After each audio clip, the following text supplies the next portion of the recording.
Bonjour et bienvenue au SAV de la QVT, la première émission de télévisio qui parle de QVT et rien que de QVT.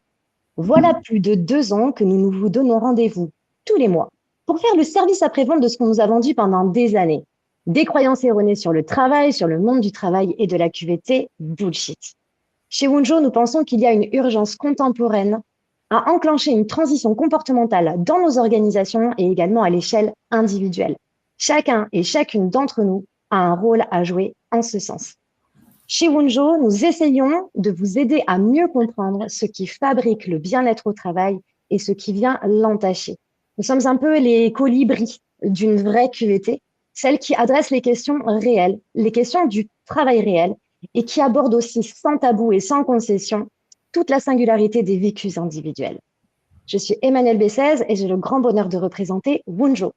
Nous sommes un cabinet conseil et un organisme de formation spécialisé en qualité de vie au travail. Notre structure existe depuis 21 ans.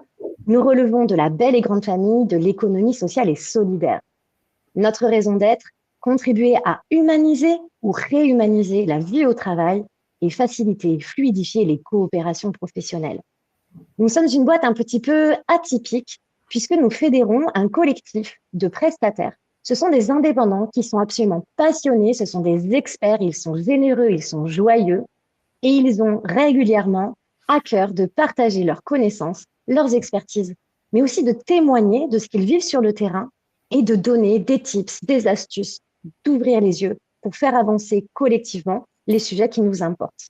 Aujourd'hui, c'est un grand bonheur pour moi d'accueillir Olivia Arthur. Salut Olivia. Bonjour Manu. Alors Olivia, laissez-moi vous la présenter en quelques instants. Olivia, elle a un parcours atypique. D'abord, dans un premier temps, elle a travaillé pendant plus de 20 ans dans le monde de la finance, dans le secteur bancaire. Et Olivia, suite à un changement, un grand changement dans sa vie, elle fait la rencontre de la sophrologie. Elle va se former en RH, à la PNL. Elle va apprendre un certain nombre de techniques qui lui permettent d'être secouriste en santé mentale et d'accompagner les personnes qui vivent un burn-out, à la fois quand elles sont dans la phase d'effondrement, ce qu'on peut appeler le burn-in, et également dans l'accompagnement, une fois qu'on a retrouvé de l'énergie et qu'on peut se reprojeter dans une vie professionnelle, ce qu'on appelle la reconstruction post-burn-out. Aujourd'hui, Olivia, elle accompagne des femmes essentiellement en cabinet, donc en tête-à-tête, et elle intervient également dans les organisations, dans les entreprises et auprès d'étudiants, toujours avec cette idée de pouvoir nourrir de l'éducation populaire, d'ouvrir les chakras, de faire de la prévention, parce que c'est ça son créneau à Olivia. Bien sûr, elle accompagne les personnes qui sont en train de se reconstruire, mais elle cherche chaque jour à anticiper, à prévenir, à ouvrir les yeux de manière à lutter contre le fait qu'on puisse penser que le burn-out, c'est une fatalité. Non, le burn-out n'est pas une fatalité. Encore faut-il savoir de quoi on parle, le comprendre, être capable de détecter des signaux, être entouré, activer les bonnes ressources et les bons contacts. Et c'est exactement ce dont on va parler ensemble pendant 1 heure.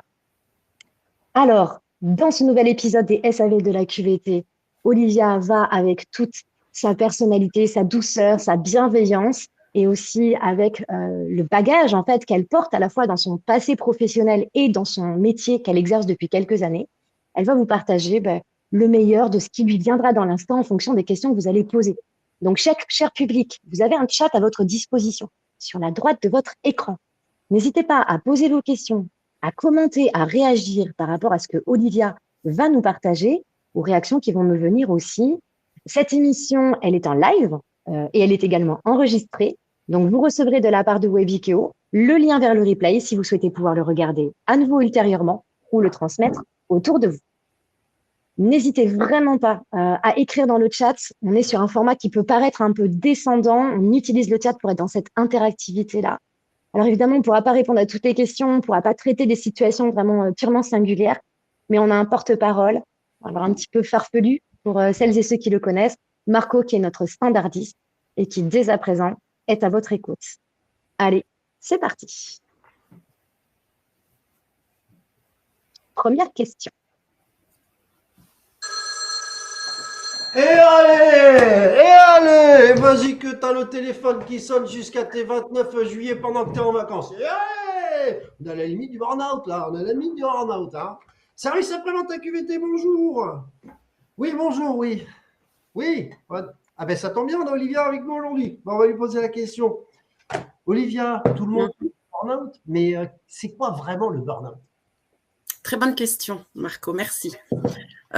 Aujourd'hui, on entend parler effectivement de burn-out, de résilience, de haut potentiel, de voilà, tous ces mots qui sont un petit peu à la mode et qui sont galvaudés, qui sont surtout utilisés n'importe comment. Aujourd'hui, peu de personnes réagissent quand quelqu'un dit dans son entourage j'ai fait un burn-out il y a 2 mois. Non, je suis désolée, ça c'est pas un burn-out, c'est juste un petit coup de mou en fait. En revanche, ça peut être un signal. Donc c'est aussi à prendre en considération, on en reparlera tout à l'heure. Donc non, le burn-out n'est pas un coup de mou dont on se remet avec 15 jours de vacances, c'est bien plus que ça. Donc, ce que j'aimerais dire aussi, et ce qu'on relève, c'est un petit peu contradictoire avec ce que je viens de vous annoncer, mais le burn-out, il est surtout tabou, et surtout en entreprise. Pourquoi ? Parce que pour certains, déclarer qu'on est en burn-out, c'est aussi accuser l'organisation. Donc, on a peut-être peur aussi d'avoir un retour de bâton. Il y a aussi la croyance que l'épuisement, c'est réservé aux plus faibles, en fait. C'est un phénomène, il y a un phénomène de honte qui est associé à ce moment-là. Et puis surtout, il y a le tabou sociétal de la souffrance psychique. Et c'est encore bien présent aujourd'hui. Donc la définition officielle, on va dire, moi j'ai pris vraiment une définition succincte pour être bien compris, c'est que le burn-out, c'est un épuisement total lié à un stress prolongé. Et par total, on entend physique, émotionnel, psychique, et le cognitif est compris dans tout ça. Pour faire court, c'est trop de tout, trop longtemps. Ok ? Ce qu'il faut comprendre aussi, c'est que le burn-out, c'est une longue période de suradaptation. On sait que le stress, tout le monde le connaît, tout le monde en a. C'est simplement une réaction physiologique de notre organisme face à une situation ou à un événement extérieur. En gros, le corps s'adapte, le rythme cardiaque augmente, la circulation sanguine, la température du corps, la respiration, bref, il y a une adaptation justement. Le stress répond à cette situation, la situation s'arrête, ça redescend, tout redevient normal. Ça, c'est ce qu'on appelle un stress aigu. Le stress chronique, lui, c'est quoi ? C'est du stress aigu mis bout à bout et sans période de récupération. Donc, c'est là que le stress devient chronique et que des manifestations comme les troubles digestifs, troubles du sommeil peuvent apparaître. En gros, c'est un peu comme un labyrinthe, un peu tordu, un peu complexe, avec des voies sans issue, avec des pièges. Certaines personnes arrivent à trouver la sortie et d'autres pas. Et c'est là, effectivement, qu'on peut parler de chute, en fait, d'effondrement. Aussi, je voudrais parler de chiffres, donner des chiffres qui sont quand même significatifs et parlants. Aujourd'hui, on parle de 2,5 millions de salariés en burn-out. Ce sont des chiffres qui datent d'octobre 2021 d'OpinionWay. On parle aussi aujourd'hui, et c'est un sondage plus récent qui date de mars dernier, par Empreinte Humaine, qui fait remonter que 45% des salariés sont en détresse psychologique. 45%. Et 31% des salariés sont en situation de burn-out. C'est énorme. On n'a jamais connu ça. Autre donnée chiffrée, c'est celle du coût social du stress professionnel, qui affiche de 2 à 3 milliards d'euros. Dans le coût social, on prend les dépenses de soins, l'absentéisme, les cessations d'activité et parfois les décès prématurés.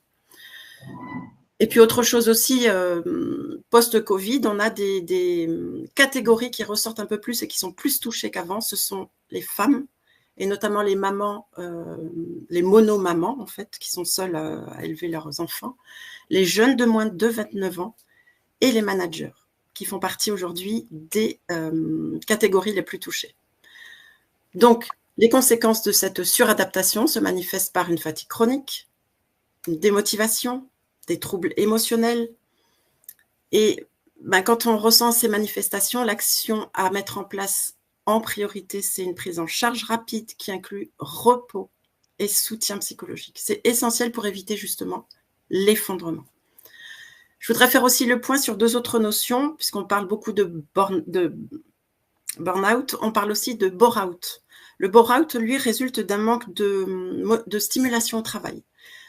C'est une personne qui a peu ou pas de tâches intéressantes, qui s'ennuie, qui perd de la motivation, voire de l'estime d'elle-même. Les conséquences, eh bien, c'est une fatigue mentale. Ça peut être un isolement aussi.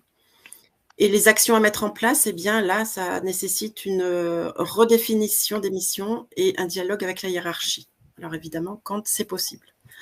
Et puis, on a aussi le burn-out qui, lui, survient quand un salarié, en fait, perd le sens de son travail. Les tâches lui paraissent inutiles ou contraires à ses valeurs. Donc, le travail devient mécanique, vide de sens. Là, on a un désengagement, un mal-être qui peut s'installer. Et l'action, là, en l'occurrence, c'est aussi se mettre en relation avec la hiérarchie, peut-être voir comment reconnecter les missions aux valeurs personnelles de la personne. Ce qu'il faut savoir aussi, et ce qui est très important, c'est que souvent, c'est l'entourage qui alerte. Ce sont les proches qui sont spectateurs du changement. Et par spectateur, je veux dire la famille, les amis, les collègues, parfois. La personne elle-même, elle est dans le déni. Elle écarte toutes les remarques d'un revers de main. Le fameux « t'inquiète, je gère ». Ou c'est un gros dossier, là, je peux pas flancher, j'ai pas le choix. C'est la dernière ligne droite, après je pourrais souffler, etc. Bref, elle est dans le contrôle, pour ne pas dire l'hyper-contrôle. Et la personne, si elle n'écoute pas les signaux, effectivement tombe, mais tombe littéralement. C'est vraiment la personne s'effondre. Donc, on va parler, on verra ça aussi tout à l'heure, de signaux faibles. Les signaux faibles, ils sont d'ordre physique, psychologique et ou comportementaux. La personne qui change d'humeur, la personne qui est joyeuse, qui est tout à coup irritable, qui est colérique, une personne qui traîne une fatigue chronique avec des difficultés de concentration, de mémorisation et parfois des oublis. Moi, j'ai des clientes qui ont oublié qu'elles avaient animé une réunion, donc c'est quand même très très fort. Des troubles digestifs, de sommeil, la performance qui diminue, un isolement social progressif. C'est la personne qui habituellement mange avec ses collègues et puis petit à petit elle déjeune seule. Elle évite les points de rencontre type la machine à café, la salle de pause. La personne aussi qui montre une perte d'intérêt, qui n'a pas d'engagement. Et puis aussi le discours négatif qui peut être récurrent, la personne qui dit « je suis nulle, j'y arrive plus », etc. Bon, tous ces signaux faibles sont des alertes. Et puis, ce qui est important à savoir aussi, c'est que le premier pas pour la personne qui est en burn-out et le plus difficile, ça va être l'acceptation de la situation. Parce que bien souvent, cette personne, elle est empêtrée dans une culpabilité énormissime. La culpabilité de laisser ses collègues, déjà submergés de travail, récupérer ses tâches. La culpabilité de s'arrêter. La culpabilité de se sentir inutile, en fait, de ne pas être en capacité de faire face. En fait, elle se noie dans cette culpabilité. Et c'est le premier mur, en fait, à enfoncer, à dégager pour pouvoir avancer. C'est vraiment l'acceptation. Et puis, je voudrais quand même conclure cette définition sur une lueur d'espoir quand même, parce que ce burn-out, c'est pas une fatalité. On peut s'en sortir. Moi, j'accompagne des femmes qui se relèvent, qui se révèlent parfois à elles-mêmes, qui s'épanouissent et qui trouvent leur place dans leur vie, en fait. Parce que parfois, je dis bien parfois, je mets le parfois en gros, hein, en gras, le burn-out peut être un cadeau mal emballé. Donc, ce qu'il faut aussi prendre en compte et ce qu'il faut savoir, c'est qu'une personne qui est en burn-out change. C'est plus la même qu'avant. Et c'est important de le savoir d'abord pour elle, ensuite pour son entourage très proche, mais aussi pour l'employeur derrière. Parce que ça va changer pas mal de choses, en fait, à la reprise. Ou pas, d'ailleurs. Bon, Olivia, j'ai envie de réagir sur un certain nombre de choses et merci, ça me touche, ça me parle et ça réveille aussi des choses de mon histoire personnelle. Moi, c'était en 2015 et ouais. Il y a 3 choses sur lesquelles j'ai envie de revenir, si tu es OK. Le premier, et ça va rejoindre une remarque qu'on a eue dans le chat, c'est sur cette histoire de statistiques, de chiffres.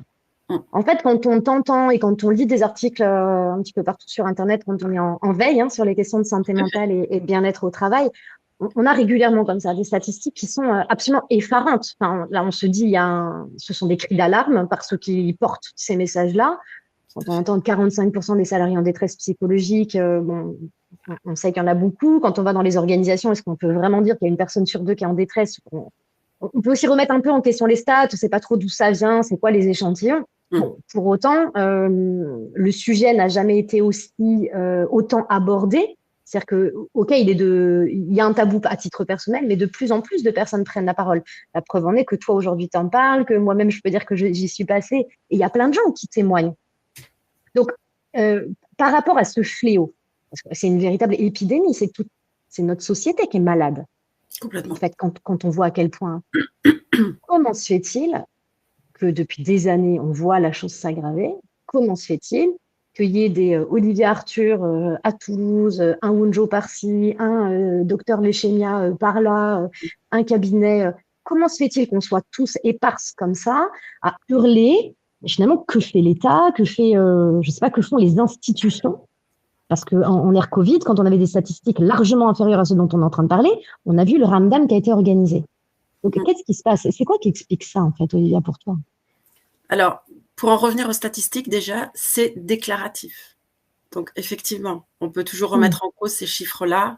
Quand on entend justement des personnes qui disent « j'ai fait un burn-out il y a 2 mois », si elles se déclarent en burn-out, bon, alors là, effectivement, on peut se dire les statistiques, bon, ça reste des chiffres. Dans les faits, je ne sais pas si c'est vérifié.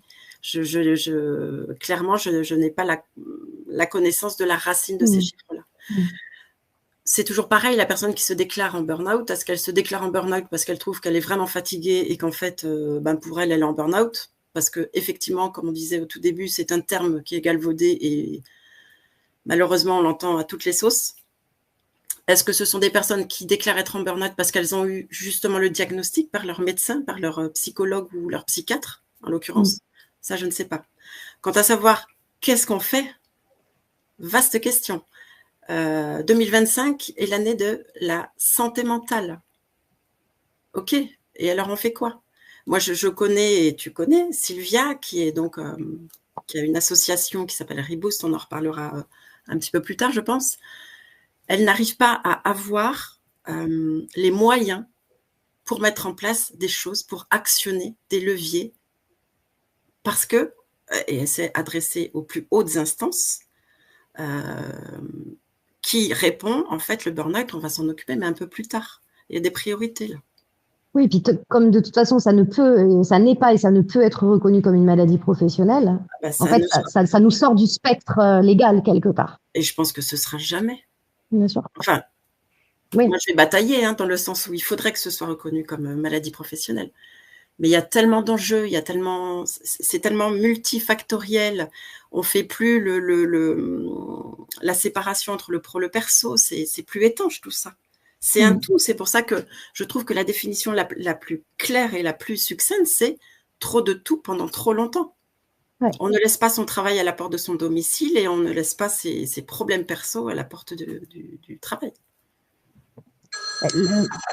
Service après-vente à QVT, bonjour. Oui, bonjour Séverine. Eh bien, on va poser la question. Et oui.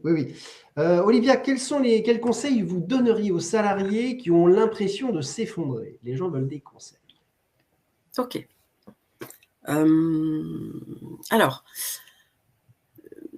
au niveau des entreprises, je pense qu'on en parlera plus tard parce qu'on sait que c'est un rôle central dans la prévention des RPS dont fait partie le burn-out. Pour autant, chaque salarié peut être acteur de sa prévention.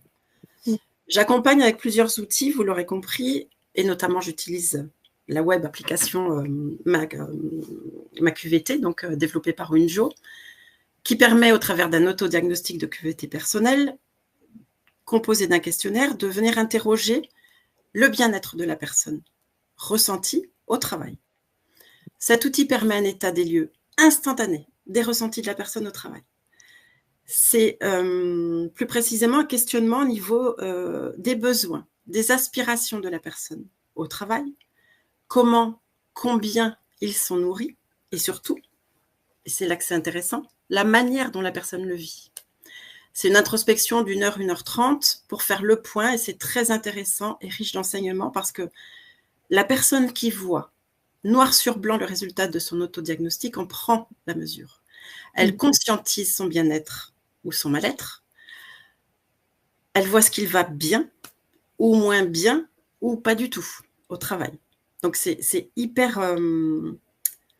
ça peut être heurtant, hein, ça peut bousculer. Moi, je le fais, pas systématiquement, mais je le fais à des personnes que j'accompagne en cabinet. Donc, en fait, le profil type d'un candidat au burn-out aujourd'hui, c'est une personne qui est très impliquée au travail. C'est une personne qui ne compte pas ses heures, qui est perfectionniste, qui a une valeur travail très forte. Et parfois un sentiment d'invulnérabilité, le genre à penser « ça n'arrive qu'aux autres ».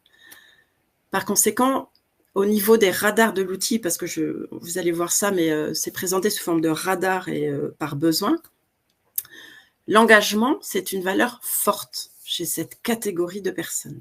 Et là, en l'occurrence, ce radar qui va s'afficher, vous voyez, 95% d'engagement, c'est une personne donc, qui est hyper engagée dans son travail, parce que le travail pour cette personne est hyper important dans sa vie. Elle le prend à cœur, elle est attachée à sa structure, elle en parle positivement, et elle a un taux d'engagement qui est hyper fort, 95%. C'est le profil type de la personne, en fait, qui est hyper engagée dans son entreprise. C'est un peu le super-héros, en fait, hein, le profil type du candidat au burn-out. Moi, je voudrais vous partager là un petit peu une étude de cas. C'est l'histoire d'une personne que j'accompagne en cabinet et que j'ai accompagnée lors de son passage, de son autodiagnostic de QVT personnel. On va la nommer Marie. Pour commencer, on va voir ses aspirations à Marie. Cet histogramme illustre ses aspirations, autrement dit, les raisons pour lesquelles Marie va travailler, ce qui l'a fait se lever et aller au travail avec envie. On constate qu'elle a profondément besoin de nourrir sa vie sociale. Vous avez l'histogramme lien social qui est à 92%. Elle a besoin d'être en lien, elle a aussi besoin de contribuer utilement à la société. Le pourcentage de son besoin en utilité pour la société, c'est 93%. Ce sont des chiffres énormissimes. Et elle a aussi besoin de se réaliser, de s'accomplir. Donc, cette réalisation d'elle-même, elle atteint aussi 93%. En revanche, le fait de gagner de l'argent, vous voyez les deux histogrammes les plus bas, le fait de gagner de l'argent, donc c'est ce qui est pas un moteur pour elle. Ouais. Comment ? C'est pas un moteur pour elle, a priori. C'est pas un moteur. Et avoir une identité sociale au sein de sa société, là aussi, c'est secondaire. C'est pas quelque chose qui l'a fait bader, quoi, si je peux dire. Et parce que l'engagement est une valeur forte, comme je vous disais tout à l'heure, je vais vous présenter le radar du taux d'engagement de cette personne, 46%. Là, on a Marie, qui est une femme qui prend les choses à cœur, pour qui le travail est super important dans sa vie, mais elle n'arrive plus à s'impliquer. Elle ne s'y projette plus, elle n'arrive plus à bien parler de son entreprise, son poste est un enfer, et en fait, elle a encore un tout petit peu de considération pour son métier. Et ça, ça donne ce taux d'engagement de 46%. Et c'est aussi le signe d'un glissement dans le burn-out. Et dans la slide suivante, on va voir en fait que la moitié de ses besoins sont nourris. C'est ce que vous avez sur la droite, c'est le taux d'harmonie de 48%. Donc, alors que la moitié de ses besoins sont nourris, bien, son sentiment de bien-être, lui, il affiche 34%. C'est son indice QVT. Donc, vous voyez qu'en fait, le décalage, il peut être là. Et puis, dans la slide suivante, on va voir le radar d'inclusion. En fait, je vous invite à le regarder peut-être de plus près. Marie, elle n'a pas de reconnaissance. Sa place n'est pas claire et pas respectée. Par contre, on lui dit que c'est une chouette personne. On la valorise en tant que professionnelle. Et vous voyez, le taux d'harmonie, il est de 60%. Et l'indice QVT, donc de bien-être, est là aussi super faible avec 34%. Au niveau de son besoin de pouvoir d'agir, on constate qu'on lui donne des responsabilités à Marie. Elle le vit bien. Mais parce que ça doit être valorisant pour elle. Elle n'en a pas besoin, mais pour autant, on lui en donne. Ok, elle le vit autant bien, aussi bien que possible. Par contre, elle n'arrive pas du tout à faire du travail de qualité. Et ça la rend super malheureuse. On ne la laisse pas prendre d'initiative. Ce qu'elle apprend ne la nourrit pas. Elle a un besoin important de développer ses compétences et connaissances, mais elle le vit mal. En fait, Marie, elle est laissée libre de s'exprimer. Mais elle le vit mal là aussi, parce qu'elle n'est pas écoutée. Donc, voyez un petit peu ce que ça peut donner en fait. Et puis, du coup, elle fait des heures à n'en plus finir. Et ça impacte sa vie entière. On va voir sur l'équilibre vie pro, vie perso qu'en fait, c'est complètement out. Les deux pôles sont fortement impactés. On a le côté rouge qui est le côté professionnel. Elle n'a pas les moyens de faire face à la situation. Elle gâche sa vie en fait. Et puis sur deux autres radars, le radar plaisir, c'est ce qui ressort aussi dans son radar, c'est elle ne prend plus de plaisir. À cela s'ajoute la perte de sens, qui est le graphe qui est juste à droite. Et là aussi, elle a un fort besoin de sens, de respecter ses valeurs, de se sentir utile, de performer, de se réaliser. Or, on lui donne quoi? Des titres, des primes, mais ça ne fonctionne pas pour elle. Donc, le travail n'a plus de sens et elle s'effondre. Parce que oui, Marie, elle est en burn-out. Le diagnostic est établi par son médecin traitant, par son psychiatre. Je l'accompagne depuis quelques mois dans sa reconstruction. Elle va bien mieux aujourd'hui. On n'est pas encore sorti d'affaire, mais ça va bien mieux. Donc, au travers de ce cas concret et de ces radars, moi, je voulais vous montrer l'ampleur des dégâts. Mais je vais quand même répondre à Séverine, parce qu'il est primordial d'être vigilant d'abord pour soi-même, en premier lieu. C'est un peu comme le masque qui tombe au niveau des avions, là, au moment de la dépressurisation. Il est préférable de se le mettre en premier pour pouvoir aider les autres. J'ai mis beaucoup, beaucoup de temps à le comprendre, ça. En tout cas, ce qui est intéressant de savoir, c'est que il est bon pour soi-même de savoir gérer, de maîtriser au mieux son stress, de veiller sur une bonne qualité de sommeil, une alimentation saine, une bonne hygiène de vie. En l'occurrence, en réalité, c'est ça. Apprendre à écouter ses signaux corporels, fatigue, tension, rythme de travail, à être respectueux de son propre rythme, développer ses ressources internes. Et ça, c'est ce qu'on fait aussi en accompagnement. On développe la confiance, le calme, la capacité d'adaptation, mais aussi apprendre à poser ses limites et les respecter. Et puis, savoir dire non. C'est pas une mince affaire en général. Être assertif. En fait, c'est ni plus ni moins apprendre à détecter ses propres signaux faibles et surtout oser dire quand ça ne va pas, montrer sa vulnérabilité et oser, ce n'est pas un gros mot, demander de l'aide. Et ça, c'est primordial. Donc, pour répondre à Séverine, moi, j'encourage les personnes qui ont l'impression de s'effondrer, d'abord de passer l'autodiagnostic de QVT, parce que c'est quand même un sacré comment je vais dire un accélérateur de diagnostic, par exemple. Ouais. Oui, parce que le diagnostic, on ne le pose pas avec ça. On est bien d'accord là-dessus. C'est vraiment un médecin, c'est un psychiatre. Voilà, on n'est pas du tout dans le médical. En tout cas, ça permet une prise de recul. Voilà. Et quand c'est possible, la personne qui... alors, je dis quand c'est possible parce que la personne qui, elle, vient de tomber en burn-out, je ne le fais pas du tout dans les premiers temps, elle n'est pas en capacité de le faire. Une personne qui est tombée vraiment en burn-out, il y a d'abord une reconstruction. On remet de l'énergie dans le corps avant de pouvoir faire quoi que ce soit. C'est la priorité number one. Donc, ce serait plutôt de voir son médecin traitant et selon la situation, son emploi, la structure dans laquelle elle est, voir peut-être s'il y a un manager qui est en capacité d'entendre ça, le médecin du travail, peut-être le responsable prévention, peut-être un secouriste en santé mentale dans la structure où elle est. En tout cas, faire une pause et s'arrêter et enclencher, si nécessaire, un accompagnement individuel. Et puis, en même temps, de dire être son propre gardien, c'est super important, mais à plus large échelle, être une sentinelle aussi, dans son service, dans son équipe, pour pouvoir être capable de détecter aussi les signaux faibles chez une collègue, être en capacité d'aller trouver la personne directement, ou si l'on ne s'en sent pas capable, d'aller là aussi se rapprocher de son manager, se rapprocher d'un secouriste en santé mentale, d'un responsable préventif, des RH peut-être, selon le cas. En tout cas, Je pense que c'est un devoir pour chaque salarié d'être attentif à soi, mais aussi à l'autre. Et puis, pourquoi pas devenir soi-même. Et oui, ça pousse au standard, ça pousse au standard. Service après-vente à QVT, bonjour. Bonjour Loïc. Oui. Eh bien, et oui, on va poser la question. Oui, Loïc il nous demande, là, on a bien sûr parlé du cas précis de Marie sur ma QVT, mais au niveau des équipes dans l'organisation, qu'est-ce qu'on peut faire au niveau collectif? Yes, bonne question, effectivement. Une fois qu'on s'est occupé de soi et de peut-être être la sentinelle, l'entreprise peut aussi, bien sûr, l'équipe, l'organisation peut intervenir collectivement.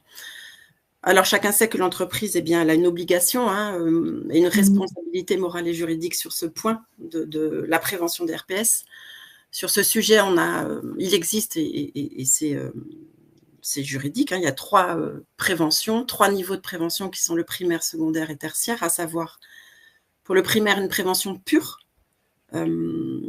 C'est en gros, on essaye d'éliminer les risques de RPS. Le secondaire, ce serait plutôt la protection. Donc là, on vient protéger, on vient peut-être former les personnes. Et puis, le tertiaire, c'est plutôt réparer. Donc là, on est déjà... on essaye de limiter les conséquences. On s'occupe de la reprise, par exemple, d'une personne qui est en retour de burn-out, de s'adapter en termes de charge de travail, d'horaire, faire un suivi post-reprise, etc. Moi, je vais plutôt parler des 2 premiers volets, c'est-à-dire la prévention, dans le sens d'identifier, de réduire les risques de stress avant qu'ils n'apparaissent. C'est quand même bien d'agir sur les causes du stress, en l'occurrence. Et puis, dans un deuxième temps, la protection, c'est-à-dire détecter les signes de stress dès leur apparition et mettre en place des actions, en fait, pour en limiter l'impact. Je précise quand même que la première chose à faire dans un collectif, c'est de faire le point, d'objectiver la situation et de mettre du sens. Là aussi, l'intérêt de la QVT et l'autodiagnostic au format collectif joue un rôle important et un impact.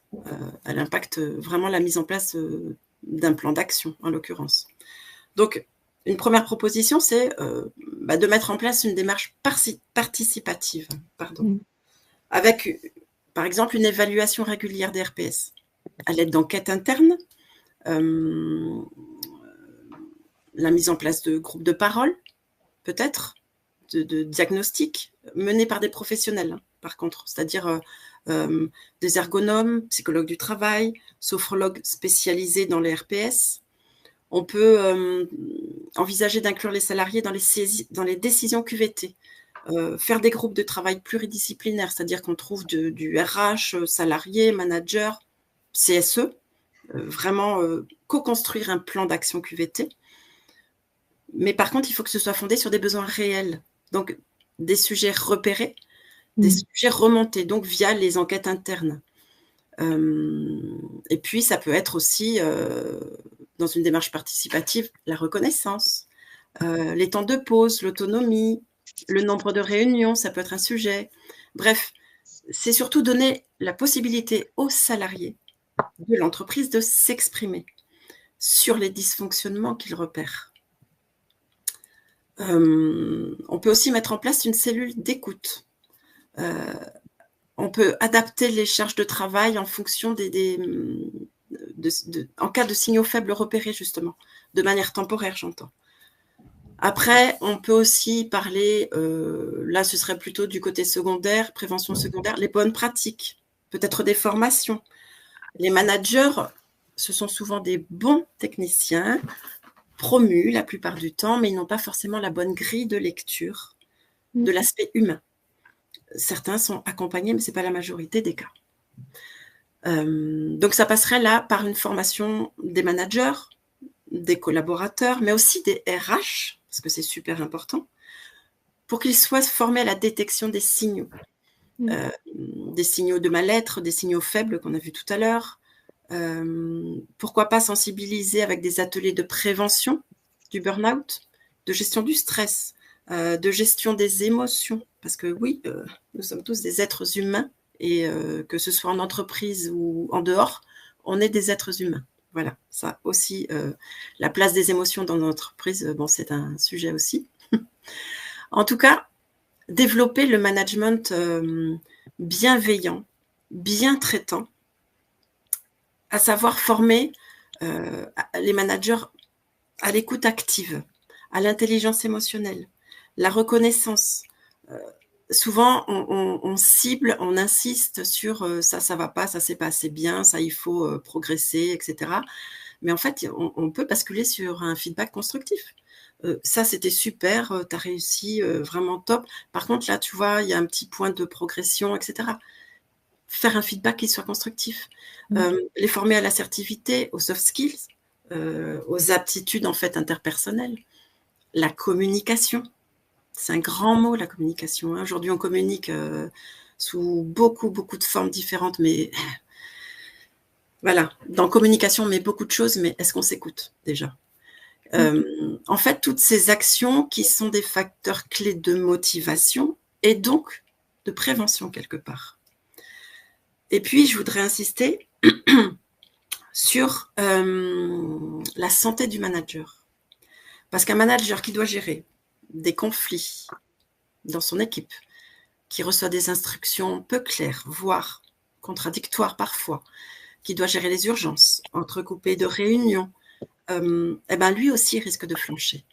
Tout simplement parce qu'il ne peut pas faire son travail dans de bonnes conditions, parce que ça attaque corps, tête et esprit, en fait. Et ça rejoint les dernières statistiques dont je vous parlais tout à l'heure, que les managers et les moins de 29 ans font partie des catégories nouvellement touchées. Et parfois, ça se cumule, moins de 29 ans et manager. Autrement dit, par rapport au manager et à ce risque de burn-out, le manager, lui, doit relever des défis qui sont invisibles, qu'on ne voit pas. Il doit gérer sa propre charge mentale, tout en prenant soin de celle des autres. Il doit apprendre à déléguer, fixer des limites, s'accorder du temps de recul pour prioriser. Ça, c'est pas toujours évident de le trouver dans son emploi du temps hyper chargé. Il doit créer un climat de confiance tout en restant exigeant. Il est un peu équilibriste sur un fil. Il doit repérer les signaux faibles dans l'équipe, les signaux de mal-être, des tensions qui ne sont peut-être pas exprimées. En fait, il doit observer, il doit instaurer un climat de confiance où chacun se sent libre de s'exprimer. C'est hyper compliqué. Il doit aussi maintenir la motivation dans la durée. Donc, il doit prendre le pouls régulièrement de l'équipe, varier les leviers de reconnaissance aussi, pour maintenir cette confiance, cette motivation. Il doit faire face aussi à la solitude décisionnelle parce qu'il a parfois des décisions à prendre qui sont violentes, sensibles.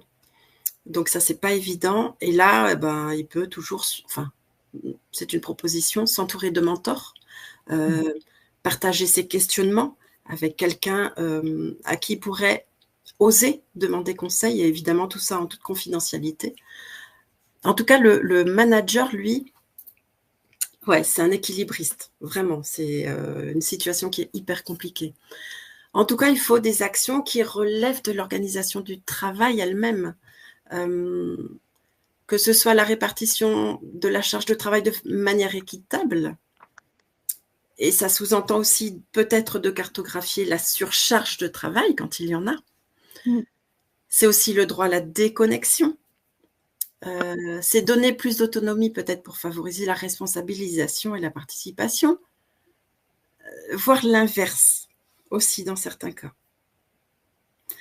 En conclusion, j'ai lu une phrase l'autre fois et sur un post, je crois que c'était sur LinkedIn, et j'ai été incapable de retrouver l'auteur, j'en suis désolée, mais je vais la citer quand même.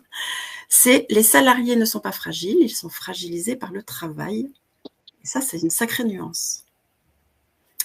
Donc, ce qu'on voit aussi parfois, c'est que les entreprises, elles réagissent, Il y en a qui font de la prévention. On ne va pas jeter le bébé avec l'eau du bain, mais en général, et malheureusement, ce sont celles qui ont été concernées, qui ont été touchées de près.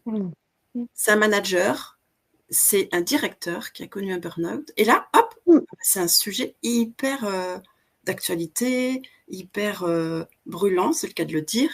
En tout cas, moi, là où je me pose question, c'est est-ce qu'il faut attendre l'effondrement d'un manager, d'un directeur, d'un big boss pour réagir, pour reconnaître qu'on est humain, qu'on a des fragilités à des moments donnés et qu'on peut se relever surtout, mais voilà, est-ce qu'il faut attendre ça pour que les entreprises mettent en place quelque chose? J'espère que non.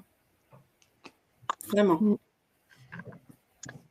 C'est passionnant, merci. Tu es extrêmement pédagogue, Olivia. Tu as donné beaucoup d'infos hein, dans ta réponse, dans tes réponses.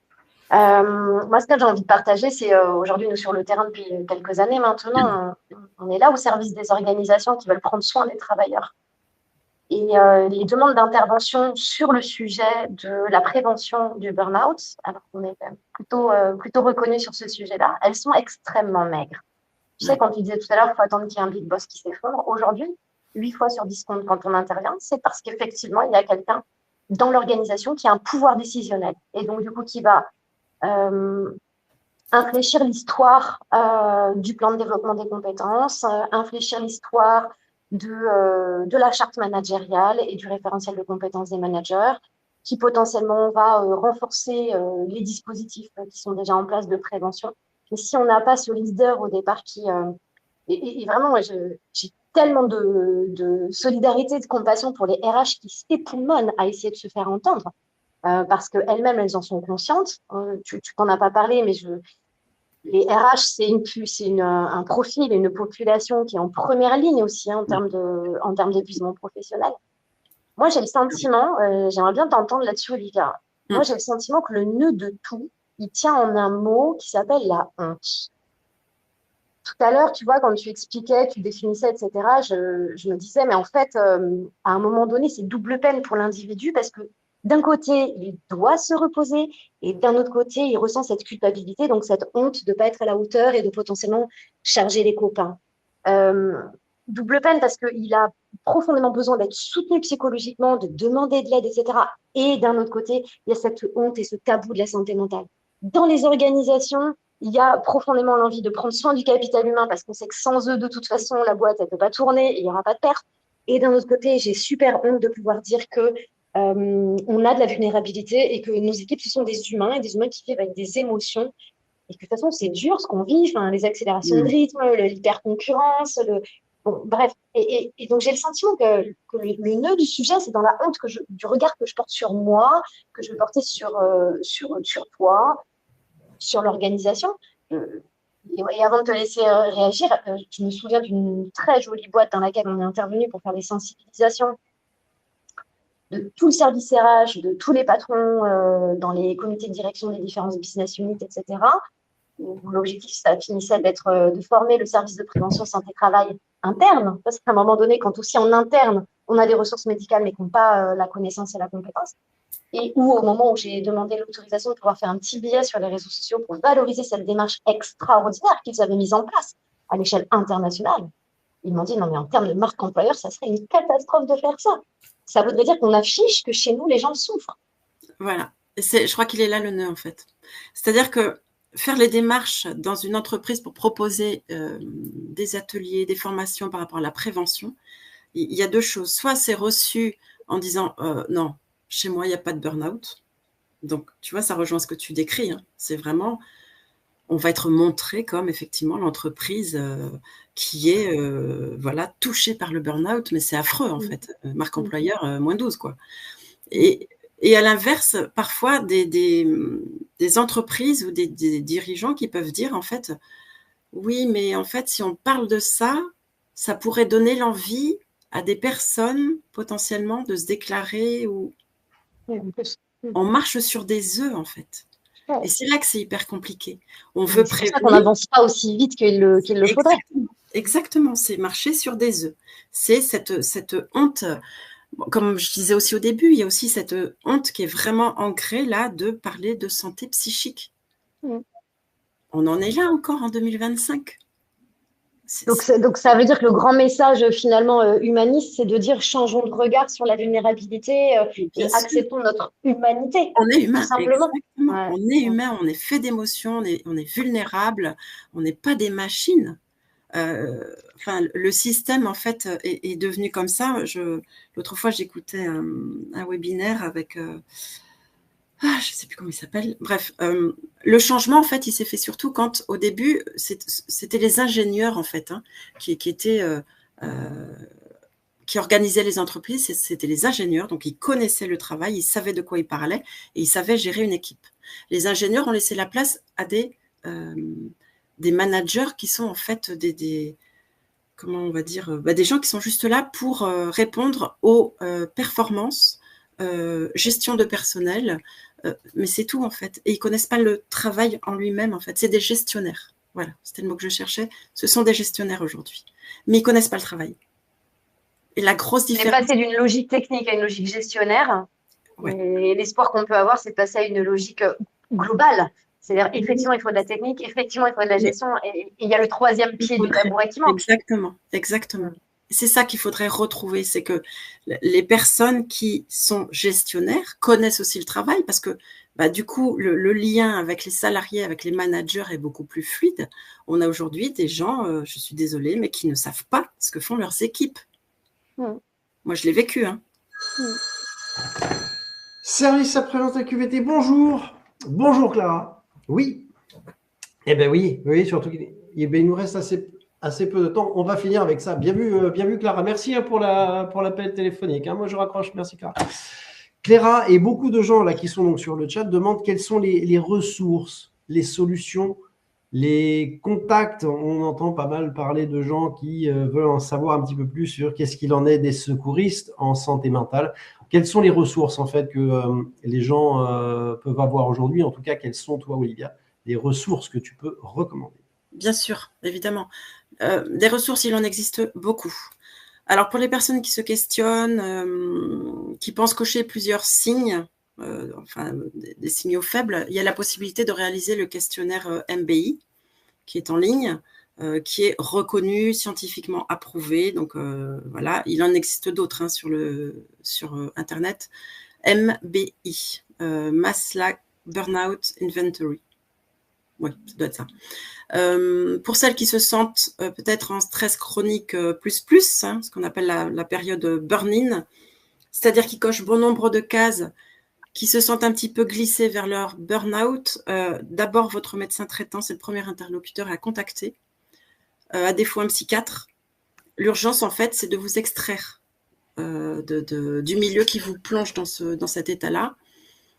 Ensuite, en appui, accompagnement, il y a diverses thérapies avec, si possible, la connaissance du sujet, du burn-out. Ça peut être la sophrologie, il y a la psychologie.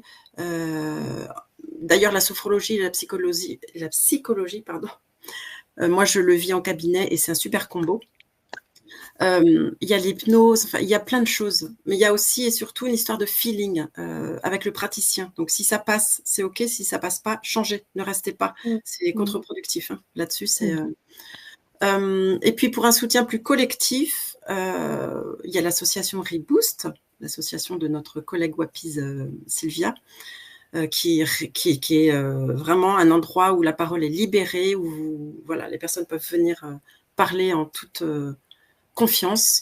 Il y a des associations SOS Burnout France, le Cercle des Bienveilleurs, je peux citer les Burnettes, qui est plutôt sur Bordeaux, je crois. Vous avez aussi Human Tempo qui organise des retraites par rapport au burn-out. Et puis, pour ce qui est le post-burnout, on a aussi RPBO, qui est vraiment spécifiquement à l'accompagnement post-burnout. Et puis, il faut regarder peut-être autour de chez vous s'il y a des spécialistes, s'il y a des cercles de parole aussi. Ça, je trouve que c'est super intéressant. Moi, j'en ai fait. Je vais en refaire parce que se retrouver autour d'une table avec des personnes qui vivent la même chose que vous, c'est hyper puissant. On se sent compris, on se sent exister. Et rien que ça, moi, j'ai vu des femmes repartir vraiment avec un regain d'énergie. Elles ont échangé leur numéro. Enfin, vraiment, elles se sentent comprises. Et ça, c'est hyper important. Moi, je voudrais rajouter 2 choses à ça, Olivia. La première, c'est qu'il y a une ressource dans les organisations qui sont un petit peu plus costauds qu'une TTPE qui s'appelle le CSE. Voilà, il y a des représentants du personnel, parfois il y a aussi des salariés qui font partie d'organisations syndicales dans lesquelles il y a aussi des vraies prises de conscience et des actions. Il y a parfois un niveau de maturité dans certains syndicats salariés qui est impressionnante, et donc certains qui travaillent même en partenariat avec des structures associatives. Donc il y a des vraies ressources aussi avec les représentants du personnel qui doivent et restent des réflexes intéressants et efficaces en interne. Je pense aussi au comité QVT dans certaines organisations quand, j'ai envie de dire malheureusement, et le dialogue social est pas suffisamment présent, il n'y a pas assez de monde au CSE ou pas assez de compétences, etc. Bon, peu importe. Il y a parfois des démarches QVT qui sont engagées avec des comités QVT, donc des groupuscules de personnes qui ne sont pas des experts ni du droit, ni de la santé mentale, mais qui par contre peuvent être des relais et justement arriver à faire mettre l'attention sur le fait qu'il y a des symptômes, qu'il y a des signaux faibles et que on n'est pas à la marge. Et donc, ça peut permettre de réveiller un système. Et ça me fait dire aussi que les signaux faibles, attention, c'est pour ça que je vous envoie surtout sur le médecin traitant, parce que ça peut cacher, ce sont des symptômes qui peuvent correspondre à d'autres choses que le burn-out. Hein.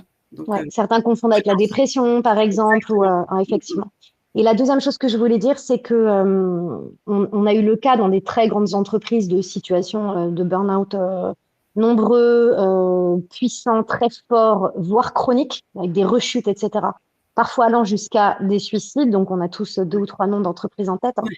Hein. Quelque chose qui est malheureusement très peu exploité, alors que c'est incroyable de richesse, c'est qu'un salarié qui revient après un burn-out, qui réintègre son poste.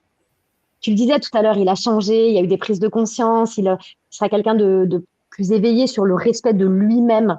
Il aura développé une forme d'acuité, de sensibilité sur certaines compétences, sur certains facteurs et déterminants et qui peuvent être générateurs de risques psychosociaux. Ces personnes-là, en fait, elles sont précieuses dans l'organisation.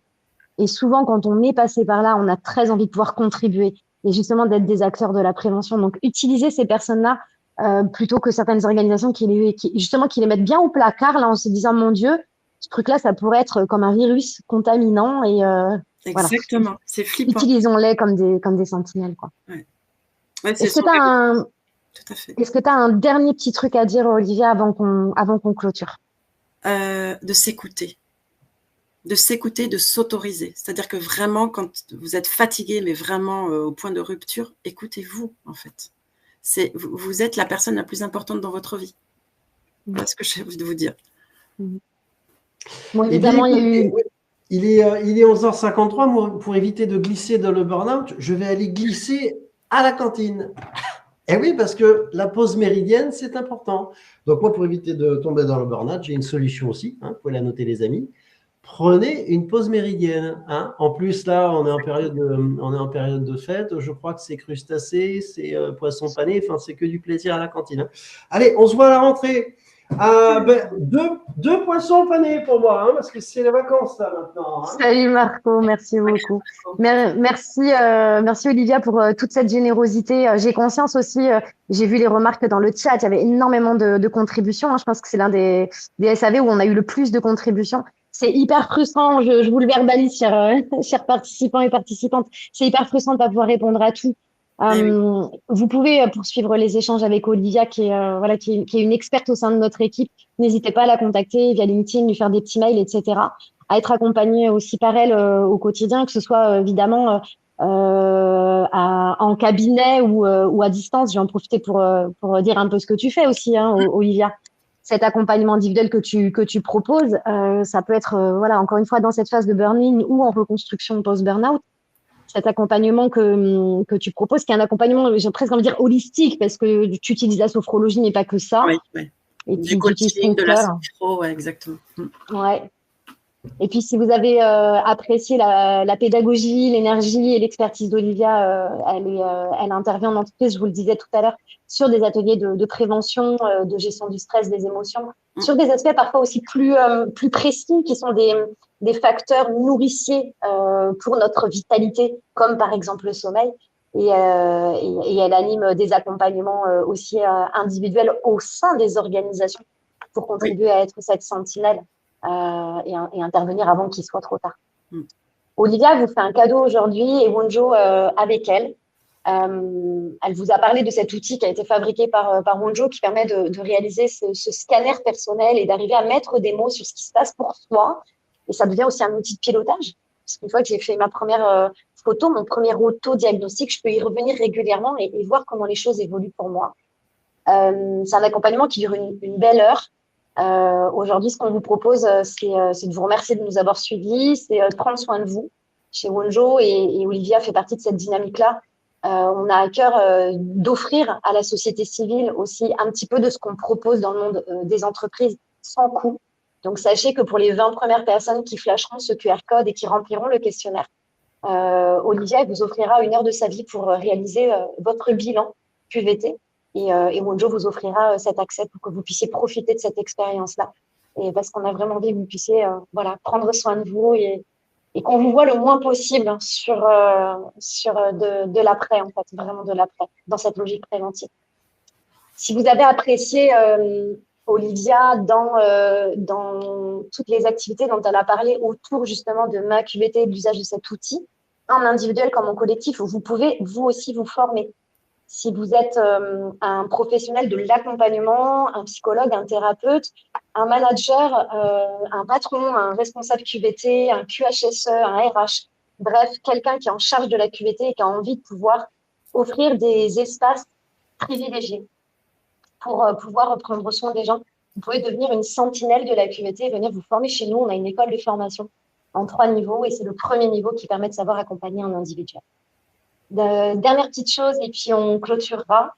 On a en 2020 chez Wonjo décidé de prendre la parole sur le sujet du burn-out pour sensibiliser au risque qu'est l'épuisement professionnel. Et on s'est dit que pour sensibiliser, on pouvait animer des webinaires comme aujourd'hui, on pouvait animer des conférences, on peut avoir une offre de formation et de sensibilisation. Mais l'idéal, c'est de pouvoir toucher un maximum de personnes et de toucher le cœur des gens. Et donc, en 2020, on a coécrit Bourrage Papier. Peut-être que vous en avez entendu parler. C'est la première pièce de théâtre pédagogique sur le sujet du burn-out. Et c'est une comédie. Donc, évidemment, on rit plutôt jaune, on rit plutôt noir. On rit de soi, on rit de l'image qu'on peut avoir aussi de la vulnérabilité et de l'humanité. Et cette pièce, en fait, elle va venir concaténer des histoires vraies. Donc, c'est vraiment une composition d'histoires entendues dans des coachings individuels et dans de l'accompagnement collectif. On va mettre en scène les comportements déviants au travail et on va les mettre en scène de manière évidemment humoristique. Malheureusement, c'est pas si caricatural que ça, ce qui se passe dans cette pièce. Et j'ai le bonheur de jouer l'un des 2 personnages avec Marco que vous avez vu tout à l'heure, qui est notre standardiste et qui est dans la vie un comédien professionnel. Donc, Bourrage Papier est une pièce de théâtre qui est jouée dans les entreprises pour réaliser de la sensibilisation en masse. Et à l'issue de la pièce, on a systématiquement un débat, de l'échange avec le public. Parce que c'est pas neutre. Au bout d'1 heure, quand les lumières se rallument, en fait, on a tous fait un voyage. Les participants ont fait un voyage et ça parle à tout le monde. Il n'y a pas une personne qui ne peut pas se reconnaître dans la situation.